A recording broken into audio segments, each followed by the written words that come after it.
মানুষ মাটি না, কোন মানুষ মাটি না। তুমি নবীরে কেমনে মাটি গো?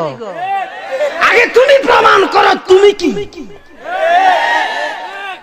যদি প্রমাণ করতে পারো মানুষ মাটি, আমি জালালি মানতে রাজি, নবীও মাটি।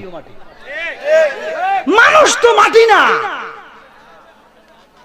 একমাত্র পৃথিবীর বুকে, একমাত্র পৃথিবীর বুকে মাটি হচ্ছেন বাবা আদম সফিউল্লাহ।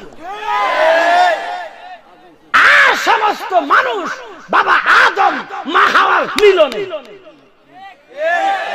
খালাকাল ইনসানা মিন নুতফাতিন, মানুষ বাবা আদম মা হাওয়ার মিলনে 1 ফোঁটা 2 ফোঁটা মনি বা বীর্যের তৈরি, কোন মানুষ মাটি নয়। তুমি বললা নবীরে কেমনে মাটি পাও? নবী যদি মানুষ হয় তাহলে নুতফা হইব। আমার কথা কোনা মাটি হবে না। মাটি পৃথিবীতে একজন, দ্বিতীয় মাটি পৃথিবীতে কেহ নাই। খোদা কি কসম, যদি প্রমাণ